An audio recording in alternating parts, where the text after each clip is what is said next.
Pertanyaan Ma'mun Khalifah Abbasiyah mengenai kemaksuman para nabi. Suatu hari Ma'mun sebagai Khalifah Abbasiyah bertanya kepada Imam Ali Ar-Ridho.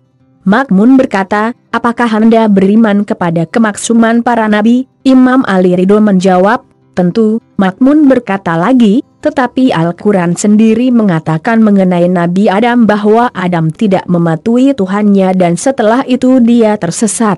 Ini jelas menunjukkan bahwa Adam adalah orang yang berdosa. Imam Ali Ridho menjawab, perintah Allah adalah bahwa, wahai Adam, kamu dan istrimu, kalian berdua tetap di surga dan makanlah apa saja yang kalian suka, tetapi jangan memakan dari yang itu atau dari jenis yang sama. Dia tidak memakan dari pohon itu, namun setanlah yang menghasutnya untuk memakan dari pohon lain dari jenis yang sama.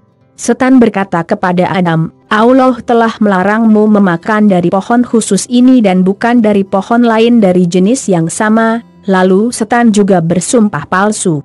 Karena Adam dan Hawa tidak pernah melihat siapapun bersumpah palsu di depan ini, maka mereka dibodohi setan.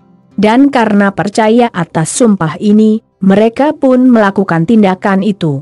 Dan Adam melakukan perbuatan itu tanpa berpikir dulu, bahkan sebelum dia menjadi seorang nabi. Perbuatan ini bukan dosa besar yang bisa menjerumuskan beliau ke dalam neraka. Perbuatan itu hanya khusus meninggalkan yang utama. Atau ia termasuk perbuatan makruh yang dapat terjadi di antara para nabi sebelum mereka menerima wahyu ilahi. Ketika Allah mengangkatnya sebagai seorang nabi, maka beliau menjadi suci dari dosa, maksum. Beliau tidak melakukan dosa besar ataupun kecil. Kemudian Ma'mun berkata, baiklah, bagaimana pendapat Anda mengenai Nabi Ibrahim? Al-Quran menyebutkan kata-kata dengan jelas, ketika kegelapan dari cahaya bertaburan di atasnya, ia melihat sebuah bintang kemudian berkata, ini adalah Tuhanku. Tidaklah jelas-jelas merupakan syirik, bintang dianggap sebagai Tuhan. Imam Ali Ridho menjawab, kalimat, ini adalah Tuhanku merupakan kalimat yang bersifat menyelidik. Maksud sebenarnya adalah apakah ini Tuhanku? Pertanyaan itu terlontar karena orang-orang pada zaman itu adalah penyembah bintang dan itu diketahui oleh Nabi Ibrahim. Maka ketika beliau keluar dari gua dan melihat bintang gemintang, beliau mengajukan pertanyaan, apakah ini Tuhanku? Pertanyaan ini sebenarnya untuk mengkritik sesembahan kaumnya, bukan timbul dari kebimbangan Nabi Ibrahim. Lalu ketika bintang menghilang, beliau berkata, aku tidak suka yang menghilang, yaitu, itu bukan sifat dari Tuhanku. Itu sifat makhluk. Ketika bulan muncul, beliau bertanya lagi dengan menyelidik, apakah ini Tuhanku? Dengan cara yang sama dengan pertanyaan yang ditunjukkan kepada matahari.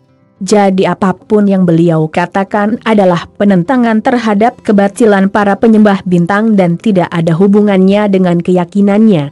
Ma'mun berkata, wahai putra Rasulullah, semoga Allah memberi balasan yang baik.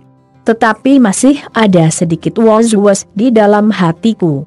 Allah yang Maha Kuasa berfirman di dalam Al-Quran, Ibrahim berkata, tunjukkan padaku bagaimana engkau menghidupkan orang mati. Dia berfirman, tidaklah kamu beriman. Ibrahim berkata, ya, tetapi hatiku belum puas. Maka katakanlah padaku, apakah sebelum itu Khalil Allah Ibrahim tidak beriman pada kekuasaan Allah? Imam Ali Ridho menjawab, Allah yang Maha Kuasa mewahyukan kepada Ibrahim bahwa aku akan menjadikan seorang budak saleh dari Mina sebagai Khalil, kekasihku.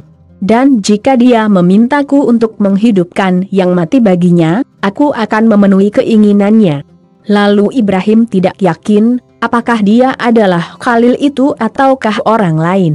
Itulah kenapa dia berkata demikian. Yaitu, dia ingin meyakinkan hatinya atas masalah ini. Lalu Ma'mun berkata, semoga Allah membalas Anda. Anda telah menyingkirkan keraguan ini dengan cara yang indah. Sekarang, ada orang keberatan mengenai Nabi Musa yang berkata, Tuhanku, tampakkanlah dirimu kepadaku sehingga aku dapat melihatmu. Ini menunjukkan Nabi Musa bahkan tidak mengetahui bahwa mata manusia tidak dapat melihat Allah. Imam Ali Ridho menjawab, tidak demikian, Nabi Musa tahu betul bahwa mata tidak dapat melihatnya. tetapi umatnya mendesak beliau agar beliau berdoa kepada Allah untuk menunjukkan dirinya kepadanya. Umatnya berkata, kami tidak akan beriman kepadanya tanpa melihatnya dengan mata kami. Lalu karena tidak berdaya dengan umatnya, beliau berdoa kepada Allah dengan kata-kata yang serupa dengan yang dituntut oleh umatnya. Jadi permohonan Musa ini adalah demi kepentingan umatnya. Makmun bertanya, disebutkan tentang Yusuf bahwa dia, Zulaiha, cenderung kepadanya dan dia, Yusuf, cenderung kepadanya. Jika Yusuf seorang nabi, bagaimana bisa dia memiliki niat seperti ini? Imam Ali Ridho menjawab, Anda tidak menyebutkan ayat itu secara keseluruhan. Ayat itu sebagai berikut, Yusuf juga akan condong jika tidak melihat bukti dari Tuhannya, karena dia seorang nabi yang suci, dia tidak mempunyai niat seperti ini.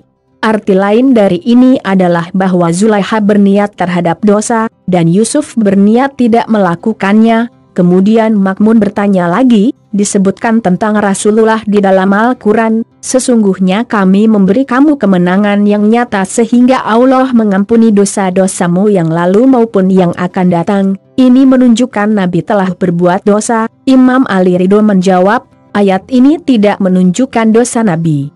Namun maksudnya adalah, wahai Nabi, laporanmu tentang berhala-berhala kaum musyrik dan seruanmu kepada keesaan Allah, waktu itu dalam pandangan manusia dianggap perbuatan dosa, tetapi sekarang setelah Mekah ditaklukkan dan manusia dengan sukarela menjadi muslim, semua perbuatan masa lalumu, dosa dalam pandangan kaum musyrik, diampuni.